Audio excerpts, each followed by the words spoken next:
The alert popped up on my computer screen at exactly 2:47 in the afternoon on a Thursday. Please report to conference room B immediately. That was all it said. I had been with the company for 6 years. I started out as a junior developer and eventually worked my way up to senior software engineer. I was the kind of guy who stayed late when deadlines got tight, helped the new employees learn the ropes, and genuinely cared about writing clean, solid code. But I already knew what this sudden meeting meant. Everyone had been whispering about it for weeks. Talk of restructuring, cost-cutting, and all the usual phrases companies use when they're getting ready to let people go. When I walked into conference room B, 3 people from human resources were sitting there along with my direct manager, Mark Dalton. The look on Mark's face confirmed everything before anyone even spoke. "We are truly sorry," the human resources director said as she slid a folder across the table toward me. "Due to organizational restructuring, your position has been eliminated. This is not related to your performance." I just nodded. No reason to fight it. Decisions like this get made far above anyone in that room. Mark cleared his throat and added, "Because of your time here and your strong performance record, the company is offering you a substantial severance package. Everything you need to know is in that folder." I opened it. $200,000. 6 years of hard work reduced to a single number. But honestly, it was generous. More than generous. "There is one more thing," Mark said, lowering his voice. "This is confidential, but I have already spoken with a contact at Davidson Technology Solutions. They are looking for someone with your exact background and skills. The pay is higher than what you are earning here. I passed along your information. They should reach out within the next 48 hours. I appreciated that. Mark was good people. The meeting wrapped up in about 20 minutes. I packed up my desk in 40. By 4:30 in the afternoon, I was sitting in my car in the parking lot, unemployed for the first time in 6 years. My phone buzzed. A message from my girlfriend, Emily. We had been together 3 years. Met through friends, started dating, and moved in together after a year and a half. She worked in pharmaceutical sales and did well for herself. We talked about the future sometimes, not in stone, but the kind of conversations that made you think you were building something real. Her message read, "I heard about the layoffs at your company. Were you affected? Straight to business. No, how are you? No, are you holding up okay?" I typed back, "Yeah, they let me go, but I received a good severance package, and another opportunity is already lined up." I watched the 3 dots appear, vanish, come back again. Then her response arrived. "I absolutely cannot continue dating an unemployed loser. This is not what I signed up for. I need someone with ambition and stability, not someone who cannot even keep a job. I am done. Do not contact me." I read it 3 times. Unemployed loser. Cannot even keep a job. I am done. I checked the timestamp. She sent it 12 minutes after I walked out of the office. Someone must have told her immediately. Maybe she had been waiting for confirmation before pulling the trigger. Honestly, the cold efficiency was almost impressive. I sat in my car holding my phone, watching coworkers leave for the evening as the sky shifted into that warm orange color that comes right before sunset. Part of me wanted to call her and explain everything. The severance, the new opportunity, the fact that I would probably be making 40% more within a month. But another part of me, the part quickly taking over, realized something important. She showed me exactly who she was at the moment I needed support the most. The timing was not a coincidence. She did not ask questions, did not offer comfort, did not suggest we face the situation together. She just bailed. Some people reveal their true character during a crisis. She certainly did. I typed one word back, understood. Then I blocked her number, blocked her on every social media platform, and drove home. The apartment we shared felt different the moment I walked in. Her things were everywhere, photos on the wall, her skincare products covering the bathroom counter, her clothes taking up half the closet. But I knew she would come for her belongings soon enough. She ran her life like a business, efficient and organized. My phone rang. Unknown number. I answered. "Hello, this is Benjamin Sanders from Davidson Technology Solutions. Mark Dalton gave me your information. Do you have a few minutes to talk about a senior engineering position?" For the first time all day, I smiled. "Yeah," I said, "I have time." We talked for about 30 minutes. The salary was $125,000, up from the $89,000 I had been making. Better benefits, real work-life balance. They wanted me to start in 2 weeks. I accepted right away. That night, lying alone in the bed Emily and I used to share, I did not feel sad. I felt something else. Maybe clarity. Maybe relief. She thought she was jumping off a sinking ship. What she did not realize was that she left right before things were about to get much better for me, and I had no intention of telling her. The next morning, I changed the locks, updated my lease, and got my place in order. She would have to arrange a time to pick up her stuff. I was not planning to make things hard for her, but I sure was not going to make it pleasant either.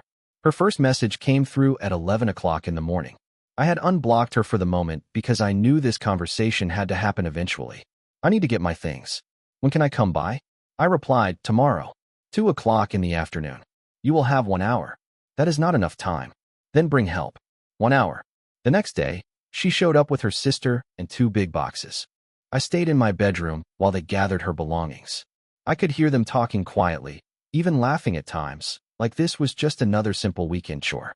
58 minutes later, my doorbell rang. We are done, she said when I opened the door. She looked at me like she expected something from me. An argument, maybe an apology, or some kind of emotional outburst. I handed her a small box she had forgotten near the door.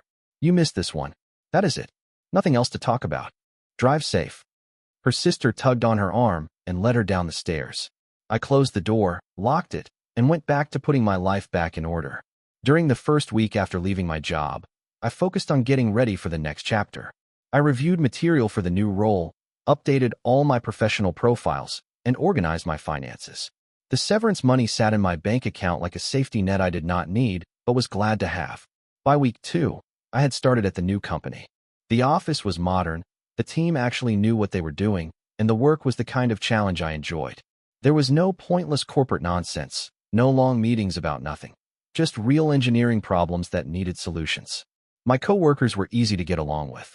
One of them, a woman named Megan Clark, mentioned a weekend basketball group. I had not played in years, but I told her I would join. Week 3, I bought new furniture.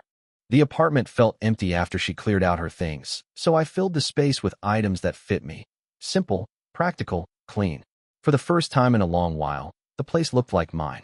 Week 4, I saw the difference in my bank account. That first paycheck from Davidson Technology Solutions felt like a fresh start. Between that and the severance, I had more financial stability than ever before, and she did not know a thing about it.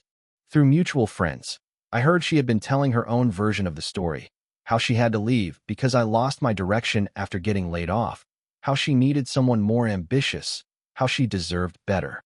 I never corrected anyone, never defended myself. I just kept moving forward. Because here is something those 4 weeks taught me. Sometimes the trash takes itself out. And sometimes the best way to answer someone calling you a loser is to quietly build a better life. My first Monday at Davidson Technology Solutions felt refreshing. No politics, no meaningless meetings, just real work. My manager assigned me to a project that had been stalled for months. They needed someone to unravel ancient code and rebuild it the right way. That kind of challenge was exactly what I thrived on. By the middle of the second week, I had already made real progress. People on the team started asking for my input, and they listened. It felt good to be valued for my skills instead of just my time served. My evenings were quiet. I would come home, make a simple dinner, exercise, read a bit. The apartment stayed clean because there was no one else leaving dirty dishes in the sink or piling clothes on the chair. I stayed off social media entirely. No posts, no stories, no checking what other people were doing. If anyone wanted to know how I was doing, they could call or text. Some did, mostly guys from my old job who had also been laid off. We would meet up for drinks, complain about corporate decisions, trade job leads. None of them knew what happened with Gabriella. I kept that to myself. But news spreads fast, especially among people who all know one another. 3 weeks in, my friend Noah called me. We had played on the same recreational soccer team for 2 years. Hey man, there is something I should tell you, he said. Gabriella has been talking. A lot. I still thought of her as she in my head, but Noah used her name. Gabriella, the same woman who had sent that breakup message. What is she saying? That you completely fell apart after getting laid off. That she tried to support you, but you became too much to deal with. That she needed to protect her mental health, so she left. I almost laughed. Supportive? Yeah, that is one way to describe what happened. I figured it was nonsense, he said. You doing okay though? Better than okay. New job, better pay, apartment is peaceful. I am doing fine. That is what I thought. But listen, people are starting to wonder what is going on because you have been quiet. She is filling in the blanks with her own story. Let her. You sure? Because Sienna heard her talking at some get-together last weekend. And apparently the story is getting pretty dramatic. Sienna, Noah's girlfriend. Great woman, never involved in drama. What do you mean dramatic? She is telling people you begged her to stay, that you promised you would find another job but kept stalling, that she gave you multiple chances. That one caught my attention. Completely made up, but interesting that she felt the need to say it. None of that happened, I said. We know, but you might want to say something. I will think about it. I did not think about it. I had a life to live. Work kept me busy.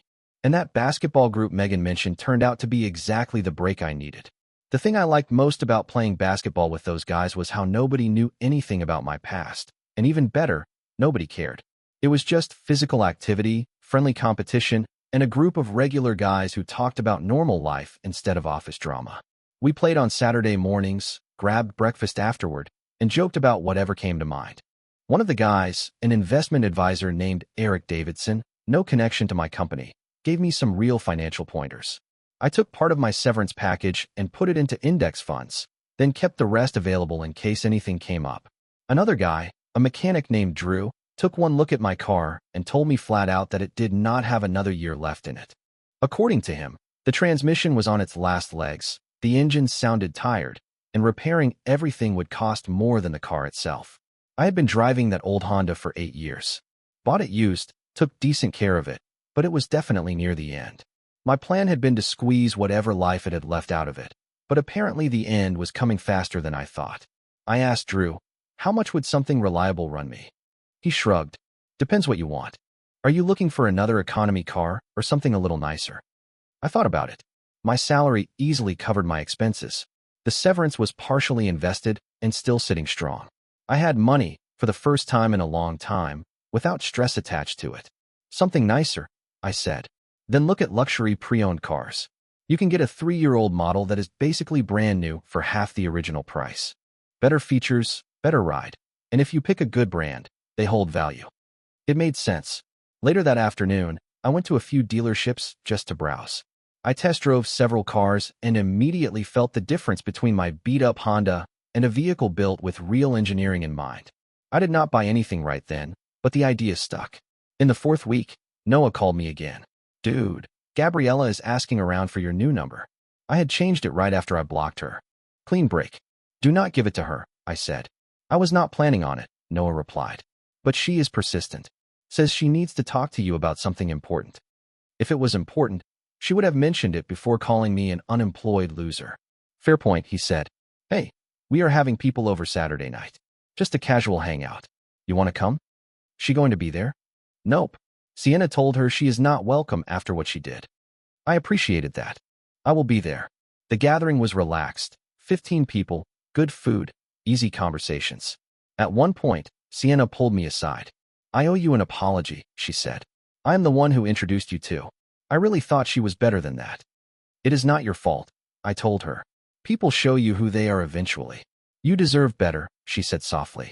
I am getting better, I replied. New job is solid. Life is good. That is what Noah said, she smiled. I am glad.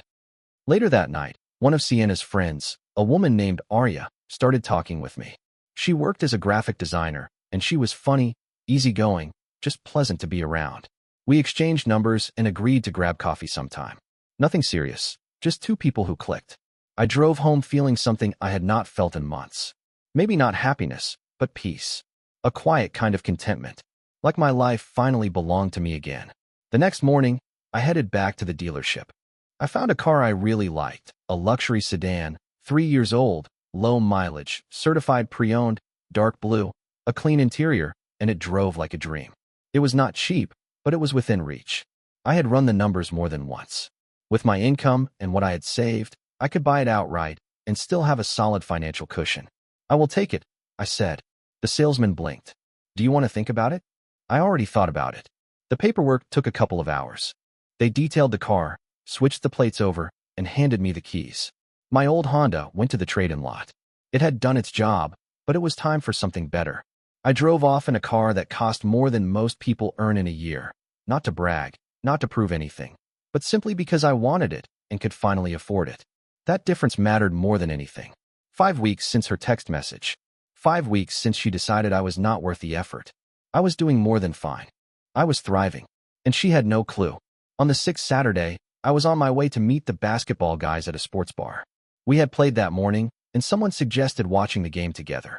Every time I got into the new car, I had a moment where I thought, is this really mine? The leather seats, the smooth acceleration, the way it hugged the road. It was not about the brand or showing off. It was about finally having something I wanted without settling. I pulled into the parking lot and parked near the entrance. As I got out, I heard someone call my name. No way. Is that you? I turned and saw Rachel Blanchard, a friend from my old company who had survived the layoffs. Hey, Rachel, I said.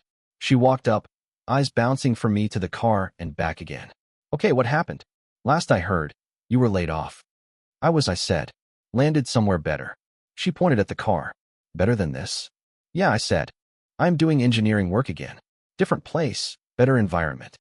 Rachel laughed and shook her head. Seriously, you look good. Like, actually happy.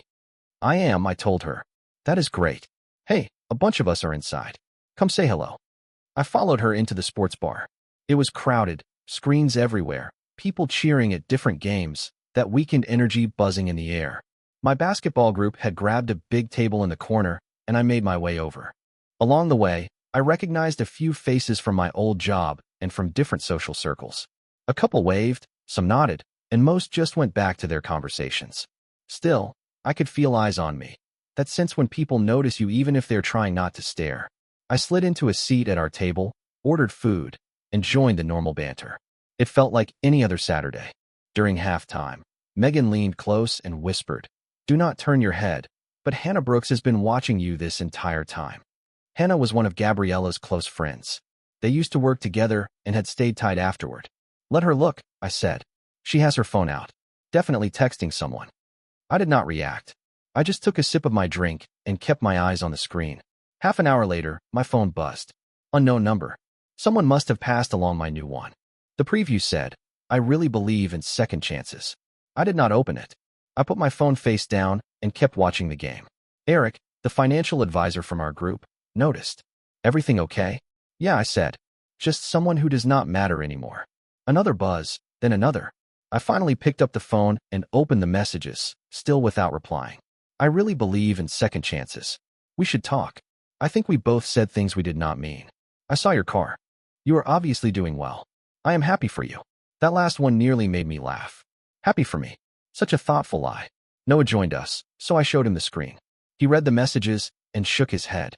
6 weeks of dead silence. And this is how she tries to come back. Pretty much. You going to answer? Eventually. But not here. When the game wrapped up, everyone said their goodbyes and made plans for next weekend. I walked out of my car, fully aware that Hannah was probably still updating Gabriella in real time. Good. Let her watch. I drove home, parked in my spot, and headed upstairs. The apartment felt different these days. Not empty, just settled. Clean, organized mine. I sat at my desk, looked over her messages again, and felt the same thing I had felt when I first read them, disbelief. The confidence behind them was almost impressive. I really believe in second chances. As if she was offering me some incredible gift. We both said things we did not mean. She meant every word she said. I simply answered with understood. And that last message? That one was pure strategy. She saw the car, connected the dots, and realized she might have made a mistake. I could have ignored her, deleted everything, blocked the number, and moved on. A part of me wanted to. But another part wanted a clean, honest ending. Not emotional, not angry, just final. I opened a blank message and started writing. Not something short. Something deliberate. Something that would close the door completely, calmly, and forever. I wrote it, deleted it, rewrote it. Spent about 20 minutes getting the tone right. I was not trying to be cruel. I just wanted clarity, truth without hesitation. When I finished, I read it through 3 times. Every word was intentional. I looked at her thread again. 3 messages, each one sounding more desperate while pretending to be casual. My thumb hovered over the send button. 6 weeks ago, she threw me away because of one bad day. She called me a loser, ended things without a second thought, and walked off. Now she wanted back because the story had changed. I remembered what Rachel said earlier. You look happy. And she was right. I was genuinely happy. Sending this message would not change that. It would simply close the last open door behind me. I hit send. Then I blocked the number, put my phone on silent, and went to make dinner. Whatever happened after that was no longer mine to worry about. That message was just the final stitch on a chapter that was already finished. I cooked pasta, watched a documentary, and went to bed early. Slept better than I had in months. Sunday morning, my phone showed 17 missed calls from unknown numbers and 6 voicemails I did not bother listening to. I deleted them all. Around noon, Noah texted me. Bro, what did you send her? The truth. Well, it is making waves. Hannah has been blowing up Sienna's phone. Apparently, Gabriella is losing it. Not my problem. Fair enough. You good, though? Better than good. And I meant it. That afternoon, I met Arya for coffee, just like we planned. Arya knew nothing about my past with Gabriella, and I did not volunteer any of it. We talked about normal things. Our jobs, places we wanted to travel, books we had read lately. She was easy to talk to. No drama, no guessing games, just a genuine, comfortable conversation. When we said goodbye, she smiled and said, "We should do this again." I agree, I said. I drove back home in my new car, went upstairs to my apartment, and sat on the couch. I looked around at the space I had built for myself over the last 6 weeks. New job with people who actually valued my work, financial stability I had never experienced before, friends who showed up when life got messy, and a home that felt fully mine. And somewhere across the city, my ex was probably staring at a message that made it painfully clear just how badly she had misjudged everything. I did not feel triumphant. I did not feel spiteful. I just felt free. Monday morning at Davidson Technology Solutions, I was knee-deep in a tricky application programming interface issue when Megan walked over to my desk. "So," she said, leaning on the divider, "are you going to tell us what happened this weekend, or should we start guessing?" I blinked up from my monitor. "What do you mean? Half the basketball group has been talking about it. You were on your phone during the game. You left pretty suddenly, and now people swear there is drama." "No drama on my end," I said. She raised an eyebrow. "Noah says otherwise." I sighed. "An ex reached out." I answered. "That is all." "Must have been some answer," she said. "The group chat has been wild." I had not checked it. Did not plan to. Look, she made her choice 6 weeks ago and stuck to it. Until she realized she might have been wrong. I simply made it clear that chapter is over. Megan nodded slowly. "Good for you. Most guys would either ignore her or take her back." "I am not most guys." She laughed. "Obviously." The morning flew by until Noah called me during lunch. "You need to look at something," he said. "Look at what?" "I sent you a screenshot. Open it." I checked my messages. Noah had forwarded a screenshot of a text conversation between Gabriella and Hannah. My message, the one I had written Saturday night, was in it, word for word. Seeing my own text through someone else's screenshot was strange. I read it again. "You believe in second chances. That is generous of you. Here is what I believe in. First impressions. 6 weeks ago, you showed me exactly who you are. I lost my job, and within minutes you called me an unemployed loser and ended 3 years together without even asking a question. No support. No conversation. Just gone. What you did not know is that I received a $200,000 severance package that same day. I also had a job offer waiting for me before I even drove home. Better position, 40% salary increase, actual work-life balance. I have been employed and financially stable this entire time. But I did not tell you any of that because your reaction told me everything I needed to know. You did not leave because I lost my job. You left because you thought I lost my value. Those are not the same thing. Now you see the car, and suddenly you believe in second chances. Convenient. But second chances are for people who earned the first one. You revealed your character at a moment that mattered. I am not angry. I am grateful. You showed me the truth before I wasted even more time. So no, we will not talk. We will not try again.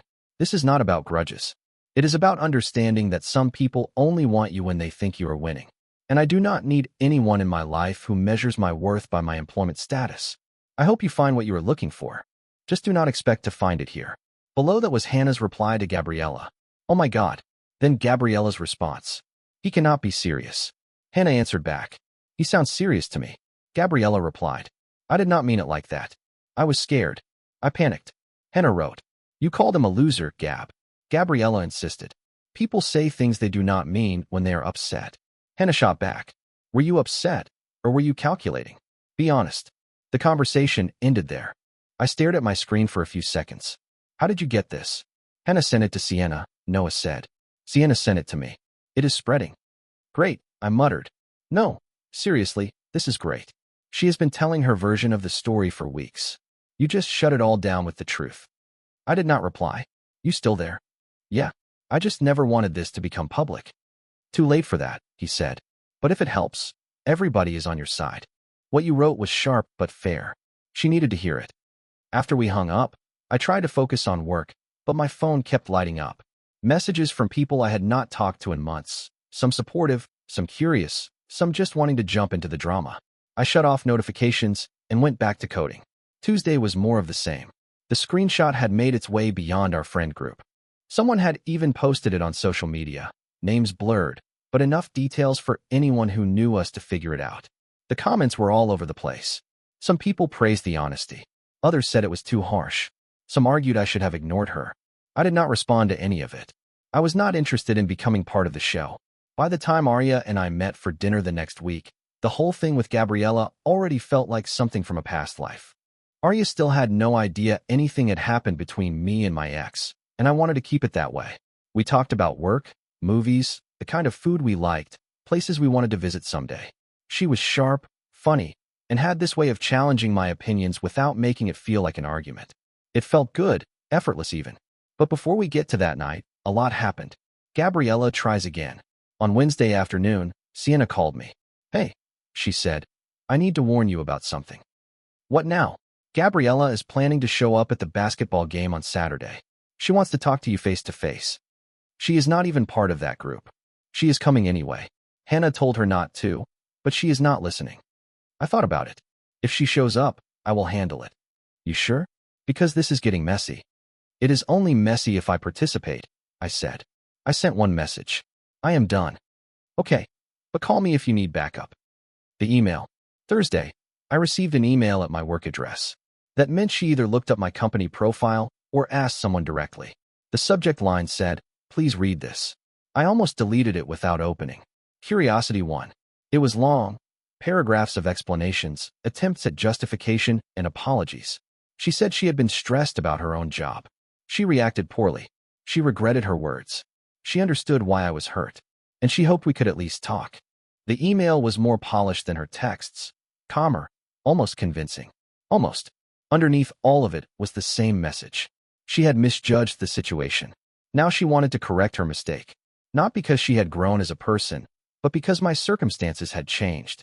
I did not reply. Friday warning. Friday night, Noah texted me. She is definitely coming tomorrow. Just letting you know. Thanks. Want me to run interference? No. If she wants to talk, she can talk. It will not change anything, but I will hear her out. You are more patient than I am, he wrote. Maybe. Or maybe I just wanted absolute closure. No what-ifs, no open doors. Saturday, the confrontation.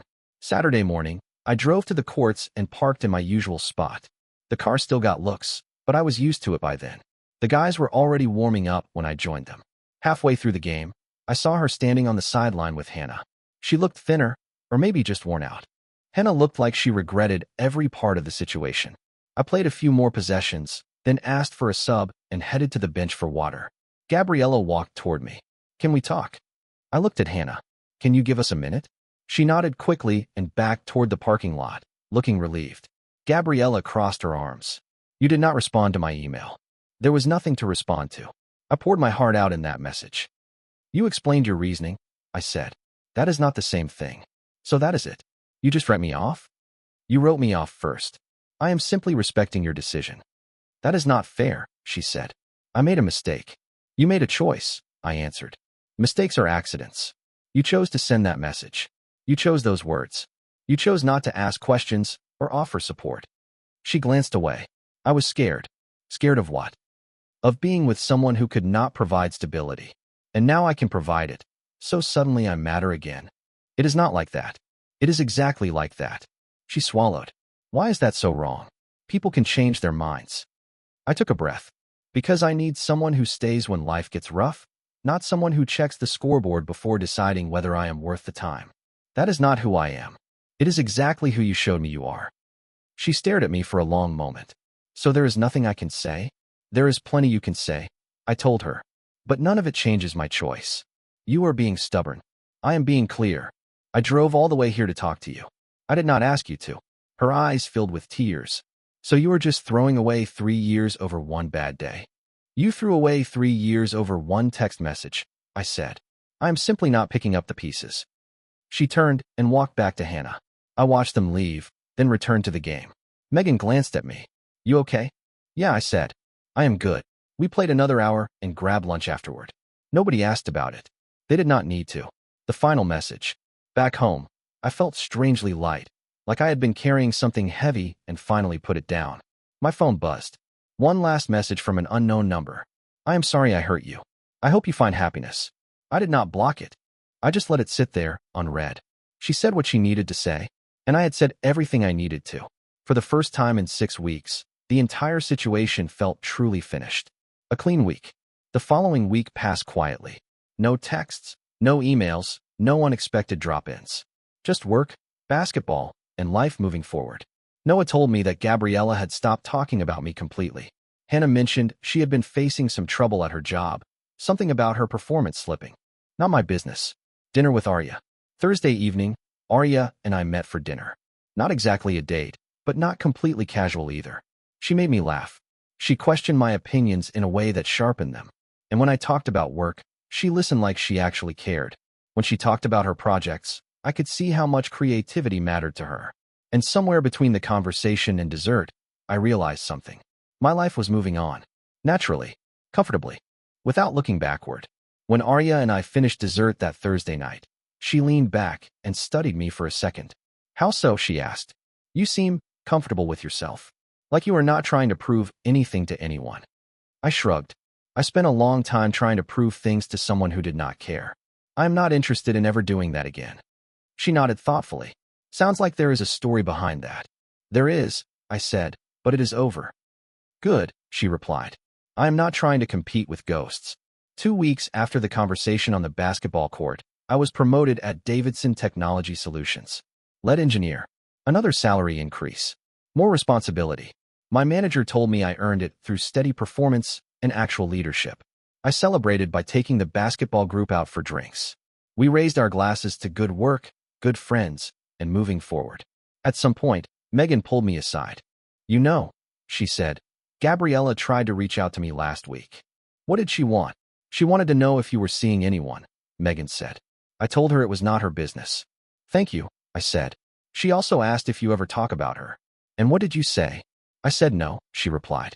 Because you do not. Exactly. 3 weeks later, I ran into Rachel again. She was leaving the gym as I was heading in. Look at you, she said.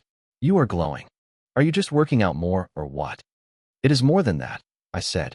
I feel settled. Happy. You deserve it, she said. Then she hesitated for a moment. For what it is worth, everyone back at the old company knows what happened. Almost all of them think you handled it better than they would have. I just handled it honestly. That is rare, she said. I thought about that during my workout. Honesty had always been simple to me. Say what you mean, do what you say, and do not hide behind excuses. Gabriella had reminded me that not everyone lives that way. Some people adjust their story based on circumstances. Some people speak in calculations instead of truth. I never wanted to live like that. By the 4th week, the entire situation felt distant, like something that happened to a version of me that no longer existed. One Sunday morning, Arya and I were having coffee when my phone rang. Unknown number. I ignored it. Your ex? She asked. Probably. Are you ever going to talk to her again? No reason to, I said. Even if she apologized the right way, some things are not about apologies. They are about patterns. She showed me hers. Arya smiled. Smart man. The call went to voicemail. I deleted it without listening. Later that afternoon, I was reorganizing a drawer when I found an old photograph. Me and Gabriella at a friend's wedding, smiling, looking like two people with a future. I stared at it for a moment. Then I dropped it in the trash. Not out of anger. Just making room for what comes next. My phone buzzed. A text from Arya. Dinner tomorrow? I typed back. Sounds good. I looked around my apartment. Everything in its place. Everything chosen by me. Everything mine. 6 weeks earlier, someone had called me an unemployed loser and walked away without hesitation. Now I was employed, stable, respected, and genuinely content with the path my life was on. I knew the irony, but I did not dwell on it. Some people spend their entire lives chasing validation from others. I learned something simpler. The only validation that matters is the one you give yourself. And mine was solid. 3 months after that breakup message, I was exactly where I needed to be. The promotion at Davidson Technology Solutions brought new challenges I actually enjoyed. My team respected me. My work mattered. And every day, I went home feeling fulfilled. Arya and I had been seeing each other regularly. Nothing rushed, nothing forced. Just two people enjoying each other's company and letting something real take shape. On Saturday morning, the basketball group met like always. Afterward, we grabbed breakfast at our usual diner. Ordinary laughs, ordinary food, ordinary life. As I was heading out, I spotted Gabriella sitting alone in a corner booth with her laptop. She looked up. Our eyes met for half a second. I gave her a polite nod and kept walking. No anger, no satisfaction, just acknowledgement that both of us had moved on. Outside, Arya was waiting by my car. Ready? She asked. Yeah, I said. We drove to the farmer's market and spent the afternoon strolling between the booths, picking out fresh vegetables and warm bread. Simple things, but they felt right. That evening, my phone buzzed. Another unknown number. I saw you today. You look happy. I am genuinely glad. I am sorry for everything. I hope you can forgive me someday.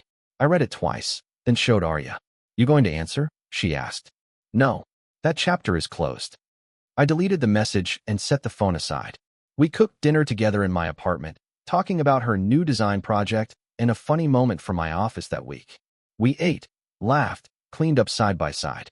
Later, sitting on the couch, she asked, Are you completely over her? How do you know? I thought about it. Because seeing her today did not change a thing. I felt nothing. No anger, no sadness, no curiosity. Just nothing. She smiled softly. That is how you know. I thought about the past 3 months, the severance money mostly invested, the new job exceeding every expectation, friendships growing stronger, and whatever was happening between Arya and me building steadily and naturally. None of it came from revenge. None of it came from spite. It all happened because I focused on building something better instead of holding on to what fell apart. Gabriella had honestly done me a favor. She showed me who she truly was early enough that I could walk away clean. Some people need second chances. Others need to stay in the past. And I knew exactly which one she was.